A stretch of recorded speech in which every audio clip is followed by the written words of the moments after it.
Bom, retomando, indo para a última parte dessa nossa terceira semana de aula da PNP, né? Nós estávamos comentando sobre o filme A Queda e comentando a questão de como a União Soviética chegou a Berlim antes dos outros aliados, né? E de como no filme a Hitler e os próximos dele, né, comentam o tempo inteiro o medo da chegada do Exército Vermelho. É isso que eu estava comentando com vocês. Bom, fato é que quem invadiu a União Soviética, quem invadiu a Alemanha primeiro foi a União Soviética. Por isso a União Soviética, após a queda de Hitler, após o suicídio de Hitler e a desconstrução, o início da desconstrução do nazismo, a União Soviética começou a fazer, nas conferências de paz, né, que estavam sendo feitas, a União Soviética começou a exigir uma série de coisas. Por exemplo, a União Soviética exigiu o avanço sobre o leste europeu, o avanço da sua influência sobre o leste europeu, que é o que vai gerar depois a chamada cortina de ferro, né? Resultado, os Estados Unidos passaram a se preocupar porque precisavam contrabalançar a influência soviética. Se a União Soviética tinha ganho, os Estados Unidos precisavam de uma carta para começar a jogar, né? Porque os Estados Unidos não tinham carta para jogar. A União Soviética foi a vencedora da guerra. E então surge a notícia de que os cientistas dos Estados Unidos tinham desenvolvido a bomba atômica. Na verdade, duas bombas atômicas, né? Uma com cada elemento químico, elemento nuclear. Por isso, os Estados Unidos passam a trabalhar com a ideia de jogar as bombas atômicas para mostrar para a União Soviética que se os Estados Unidos não tinham chego na Alemanha antes, eles tinham um trunfo que os soviéticos não tinham, que era a bomba atômica. Por que o Japão? Porque o Japão não tinha se rendido ainda. Como o Japão não tinha se rendido ainda, né, nada melhor do que forçar a rendição japonesa sob a desculpa de evitar o derramamento de sangue, evitar salvar vidas, já que não ia ser preciso invadir militarmente o Japão, né, atirando duas bombas atômicas sobre os inocentes. Até hoje os Estados Unidos defendem que fizeram isso para salvar vidas, jogar as bombas para salvar vidas. Fato é que se o lugar onde foram jogadas as bombas foi o Japão, e aí o Japão se rende incondicionalmente depois das bombas, o verdadeiro alvo das bombas não era o Japão, era a União Soviética. Porque através das bombas, os Estados Unidos chamavam a União Soviética para negociar. Tanto é verdade que após as bombas atômicas, com o final da Segunda Guerra Mundial, nós passamos a ter dois países que vão comandar o mundo na metade da década de 40 até a década de 80, até o final da década de 80. Estados Unidos e União Soviética, os dois vencedores da Segunda Guerra Mundial. A União Soviética invadiu Berlim e os Estados Unidos tinham as bombas atômicas e forçaram o Japão a se render. A Alemanha caiu na Segunda Guerra com o suicídio de Hitler. O Japão caiu com as bombas atômicas e a rendição da paz pelo imperador Hirohito. E a Itália já tinha caído. A Itália caiu antes, quando Benito Mussolini foi capturado por grupos comunistas da Itália e foi morto em praça pública. Assim termina os três regimes do eixo, né, o que permite a vitória dos aliados na Segunda Guerra Mundial e a bipolarização do mundo dentro do panorama de Guerra Fria. Bom, se falamos de Guerra Fria, nós temos que lembrar o que foi a Guerra Fria. Conflito político, militar, ideológico, cultural entre dois modelos de economia, de política e de sociedade, o capitalismo e o socialismo.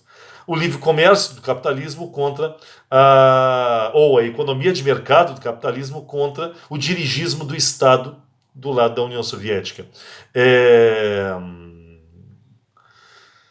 De um lado, um Estado forte de socialismo, do outro lado, o Estado liberal, né? Se bem que já não é liberal, nós estávamos vivendo na época o tal do Estado do Bem-Estar Social dos Estados Unidos. De um lado, as forças militares capitalistas, a OTAN. De outro lado, as forças militares socialistas, comandadas pela União Soviética, o Pacto de Varsóvia.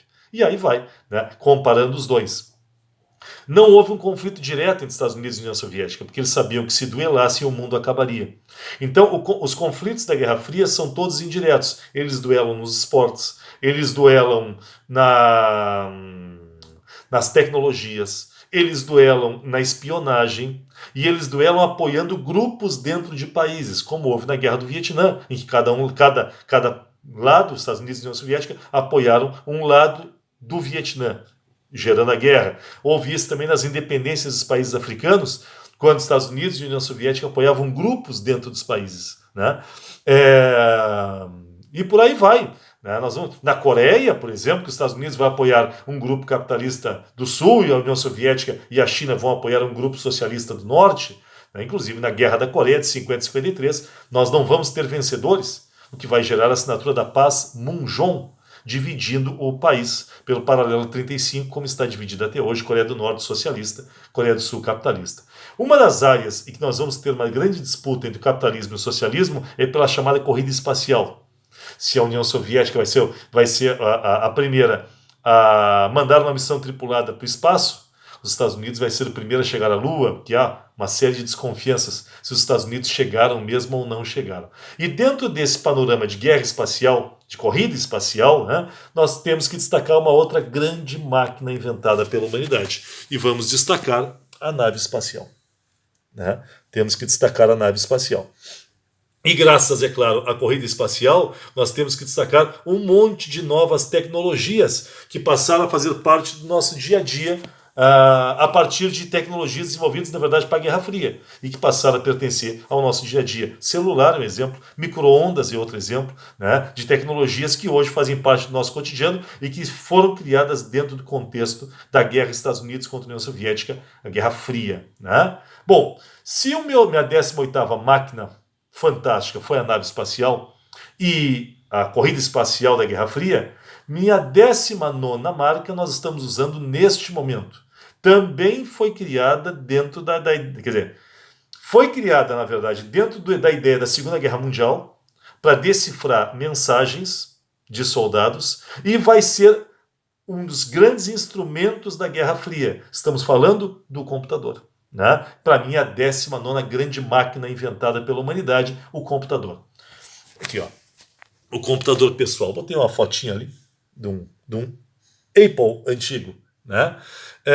Quando falamos de computador, nós temos que falar não só de Guerra Fria, mas temos que falar de como a nossa vida mudou a partir do computador e principalmente nos anos 60, 70, principalmente anos 70, o início da difusão da internet. No Brasil, a internet vai se difundir, na verdade, no final dos anos 80 já chegando nos anos 90 é que nós começamos a ter uma maior difusão da internet. Primeiro de escada e depois essa que nós temos hoje. Bom, que inclusive nesse momento está passando por uma nova revolução e que, inclusive, com todas as revoluções e mudanças que ocorram na internet, nós continuamos no Brasil em 2020 não tendo internet de qualidade. Ligamos para as prestadoras de serviço, eles nos prometem não sei quantos bilhões de megas de pura tecnologia e revolução e velocidade, mas a gente não consegue usar o Facebook dentro de casa. São as coisas deste nosso país. Né? Depois, os alunos já dizem que eu sou ranzinza, né? Mas não tem como suportar certas coisas do Brasil de 2020. Uma das coisas que mais me deixa irritado é em 2020 nós não conseguirmos sequer olhar um Instagram, um Facebook, ou muitas vezes responder mensagem de um aluno dentro de casa pagando por um sistema de internet. Mas é o Brasil. Bom, quanto ao computador, o computador diminuiu nossas distâncias, não só as distâncias entre as pessoas, o computador diminuiu as distâncias entre as culturas. Nós hoje, através do Spotify, por exemplo, escutamos músicas do mundo inteiro. Através do YouTube eu sei sobre culturas do mundo inteiro. Né? Por exemplo, através de um programa de clima, eu sei qual é o clima nesse momento do Zimbábue. Né? Eu sei qual é o clima nesse momento de Nova Zelândia. Né?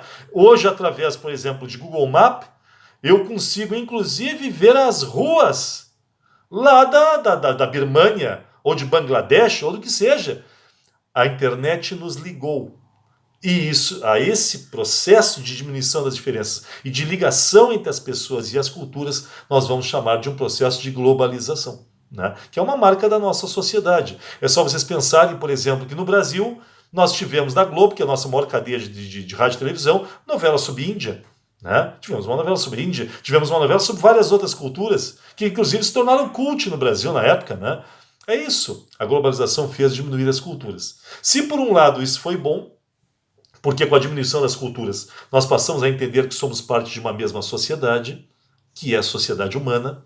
Ao mesmo tempo, isso foi ruim, porque culturas que se sentiram ameaçadas passaram a, muitas vezes, se isolar e atacar outras culturas através do uso da violência. Nós estamos tendo, com a globalização, infelizmente, o crescimento de atos terroristas, de grupos que se consideram ameaçados pelo avanço da globalização.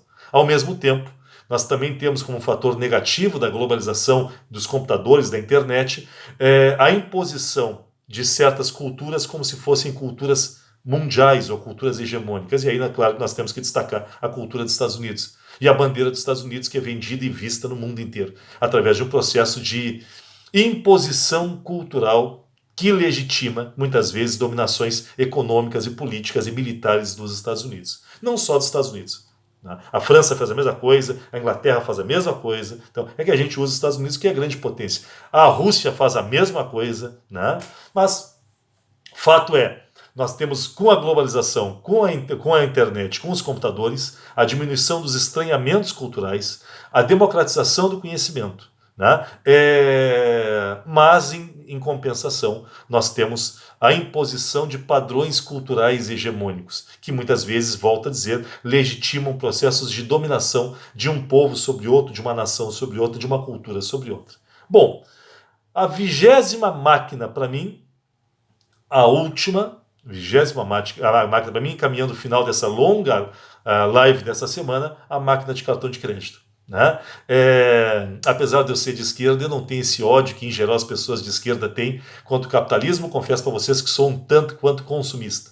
E é claro que vocês têm que concordar que toda a nossa forma de lidar com a moeda se revolucionou através do uso do cartão de crédito, das máquinas de cartão de crédito ou de débito. Né? Fato é que o dinheiro, a cédula, passou a ser substituída por um valor que fica numa nuvem controlada pelos bancos que nos exploram por isso, nos cobrando uma série de taxas e tarifas.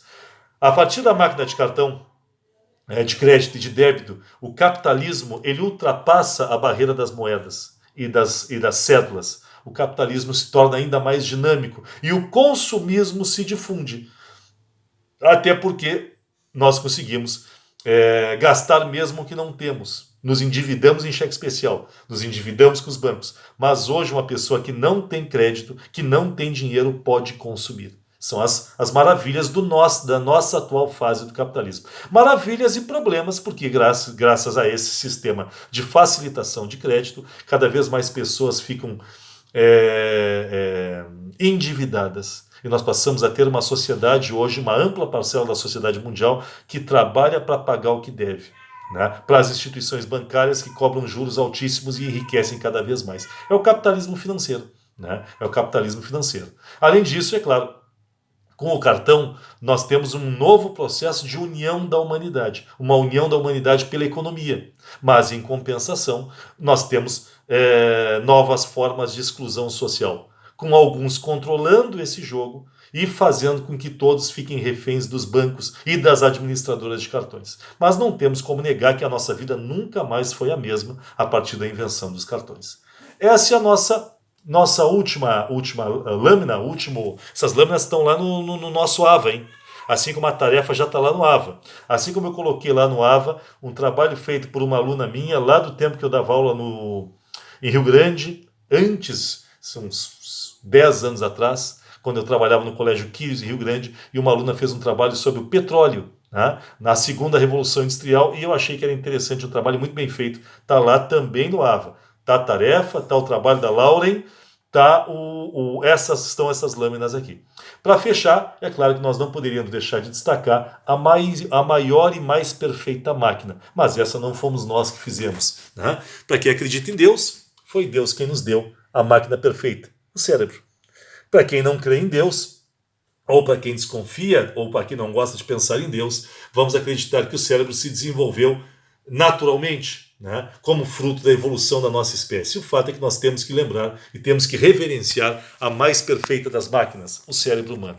Infelizmente, uma máquina que, como todas as outras, pode ser usada para o bem ou para o mal. Né? Com isso eu fecho essa nossa longa live e estou colocando lá no AVA também os links, o link dessa partezinha aqui.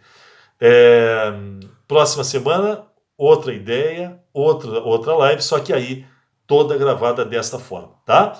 Uma boa tarde a todos. Eu estou gravando isso num domingo. Para quem está assistindo no domingo, um bom fim de semana, um bom resto de domingo. Nos falamos.